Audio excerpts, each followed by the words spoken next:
Hello everyone, welcome back to my channel. இன்னைக்கு நம்ம சேனல்ல உளுந்த வடை ரெசிபி பார்க்க போறோம். உளுந்த வடை இல்லைன்னா மெதுவடை அப்படின்னு சொல்லுவாங்க இதை. இது வந்து பண்றதுக்கு ரொம்பவே ஈஸி. மாவு மட்டும் சரியான பதத்துல அரைச்சு எடுத்துட்டோம்னா ரொம்ப ரொம்ப ஈஸியான ஒரு பலகாரம். ஈவினிங் ஸ்நாக்ஸ்க்கு குழந்தைங்களுக்கு வந்து செஞ்சு கொடுக்கறதுல ஒன்று வந்து இது டீப் ஃப்ரைடு ஐட்டமா இருந்தா கூட இன்னொரு வகையில பாத்தீங்கன்னா இது குழந்தைங்களுக்கு ரொம்பவே சத்தானதா இருக்கும். ஸோ வாங்க இதை எப்படி பண்ணலாம் அப்படின்னு குவிக்கா பார்த்துலாம். இந்த ரெசிபிக்கு மெயினா வந்து உளுந்து தான். உளுந்து அரைக்கிறது நீங்க கிரைண்டர்லயும் அரைக்கலாம், மிக்சிலையும் அரைக்கலாம். நான் ரெண்டுமே செஞ்சிருக்கேன். இன்னைக்கு உங்களுக்கு மிக்சிலேயே டக்குன்னு அரைச்சி எப்படி வந்து பண்றது அப்படின்னு நான் உங்களுக்கு காமிக்கிறேன். வாங்க இந்த ரெசிபியை குயிக்கா பார்த்துடலாம். ஃபர்ஸ்ட் உளுந்தை வந்து ஊற வச்சுக்கலாம். நான் இன்னைக்கு 1 கப் அளவுக்கு உளுந்து எடுத்திருக்கேன். இதை கழுவிட்டு நல்லா வந்து மூழ்கிற அளவுக்கு தண்ணி ஊற்றி ஊற வச்சுக்கலாம். இப்ப பாருங்க நல்லா ஊறிடுச்சு. குறைஞ்சது 1 மணி நேரம் ஊற வைக்கணும். இப்போ நான் இந்த தண்ணியை வடிச்சிட்டு இதை நான் மிக்சியில சேர்த்துக்கிறேன். தண்ணி கொஞ்சம் கொஞ்சமா சேர்த்து நல்லா கெட்டியா இருக்கிற மாதிரி வந்து அரைச்சு எடுத்துக்கோங்க. ஏன்னா கிரைண்டர்ல அரைக்கும் போது ஆட்டோமேட்டிக்கா வந்து உங்களுக்கு நல்ல ஃபிளஃபினஸ் கிடைச்சிரும். இப்போ நீங்க மிக்சியில அரைக்கும் போது இப்ப என்ன பண்ணணும்னா இந்த மாதிரி ஒரு பாத்திரத்துல மாத்திட்டு இந்த மாதிரி கையை வச்சு நீங்க வந்து இந்த மாதிரி பீட் பண்ணி நீங்க அந்த மாதிரி ஒரு ஃபிளஃபினஸ் கொண்டு வரணும். அதுதான் வந்து ஒரே ஒரு டிஃபரன்ஸ் நீங்க வந்து கிரைண்டர்ல அரைக்கிறதுக்கும் மிக்சியில அரைக்கிறதுக்கும். இந்த மாதிரி அடிக்கும் போது பாத்தீங்கன்னா சைட்ல பாருங்க உங்களுக்கு தெரியும் ஏர் பாக்கெட்ஸ் மாதிரி ஃபார்ம் ஆகுது இல்லையா? அதுதான் அந்த ஃபிளஃபினஸ், அதுதான் அந்த வடை வந்து ரொம்ப வந்து நமக்கு மெதுன்னு கிடைக்கிறதுக்கு காரணம். இப்ப பாருங்க கிரைண்டர்ல வந்து அரைக்கும் போது பாத்தீங்கன்னா இந்த மாதிரி கையிலேயே ஒட்டாம மொத்தமா தொப்புன்னு விழுகுது பாத்தீங்களா? அந்த மாதிரி வந்து ஒரு இதுல வந்து நம்ம அரைச்சு எடுத்துடலாம். கிரைண்டர்ல அது ஆட்டோமேட்டிக்காவே வந்துட்டு ஃபிளஃபினஸ் வந்துரும், ஏரேட்டடா இருக்கும்.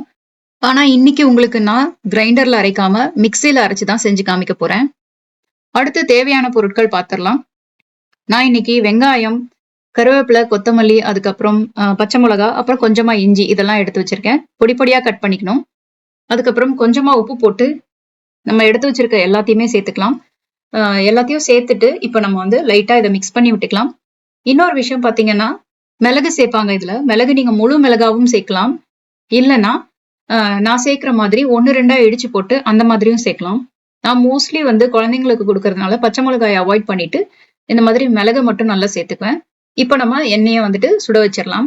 வடை போடுறதுல இருக்கிறதுல ஈஸியான மெத்தட் அப்படின்னு பாத்தீங்கன்னா கையில தண்ணியை தொட்டுக்கிட்டு இந்த மாதிரி எடுத்து நடுவுல வந்து கட்டை விரல வச்சு ஒரு ஹோல் போட்டு ஒரே கையில போடுறதுதான் ரொம்ப ரொம்ப ஈஸியான மெத்தடு.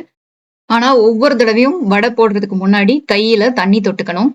அடுத்த மெத்தட் இந்த மாதிரி பிளாட்டா இருக்கிற மாதிரி ஒரு சின்ன தட்டு இல்லைன்னா வந்து பவுல் எடுத்து அதோட பின்பக்கம் தண்ணியை வச்சு தடவிட்டு இந்த மாதிரி எடுத்து வைக்கலாம். இல்லைன்னா வந்து அரிக்கரண்டி இருக்கு இல்லையா? அதுலயே வந்து இந்த மாதிரி தண்ணியை எடுத்து நல்லா தடவிட்டு இந்த மாதிரி பேட்டரை வந்து அது மேல வச்சு நடுவுல வந்து ஹோல் போட்டு இந்த மாதிரி லைட்டா வச்சு நீங்க அதுல வந்து லைட்டா ஷேக் பண்ணீங்க அப்படின்னாக்க டக்குன்னு விழுந்துரும். இது எல்லாமே வந்து கொஞ்சம் ரிஸ்கான மெத்தட் தான். ஏன்னா எண்ணெய் தெறிக்கிறதுக்கு வாய்ப்பு இருக்கு. அதனால கொஞ்சம் பழக்கத்துல தான் இது வரும். ஆனா ரொம்ப ரொம்ப ஈஸியான மெத்தட் அப்படின்னு பாத்தீங்கன்னா கையில எடுத்து போடுறதுதான். கையில நீங்க ரொம்ப வடையோட ஷேப் எல்லாம் நீங்க இது பண்ணவே தேவையில்ல. நான் இன்னைக்கு வீடியோக்காக நல்லா ரவுண்டா வரணும் அப்படிங்கிறதுக்காக நான் அந்த மாதிரி பண்ணிருக்கேன்.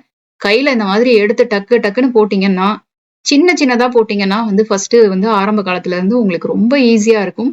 போட அது வந்து ரொம்ப எக்ஸ்பீரியன்ஸ் ஆயிரும்.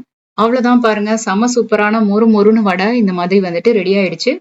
வீட்லயே சுத்தமான எண்ணெயில குழந்தைங்களுக்கு ஃப்ரெஷ்ஷா பண்ணி கொடுக்கலாம்.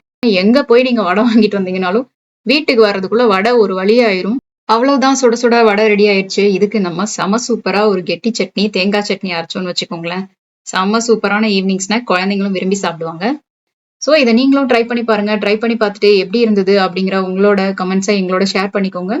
இந்த வீடியோ உங்களுக்கு பிடிச்சிருந்தா, யூஸ்ஃபுல்லா இருந்தா வீடியோக்கு கீழே ஒரு லைக் கொடுங்க. மறக்காம எங்க சேனலுக்கு சப்ஸ்கிரைப் பண்ணிக்கோங்க. பக்கத்துல இருக்க பெல் ஐக்கானையும் கிளிக் பண்ணிக்கோங்க. அப்பதான் நான் போடுற வீடியோட நோட்டிபிகேஷன்ஸ்லாம் உங்களுக்கு உடனே வரும். Thank you so much for watching. Bye. Take care.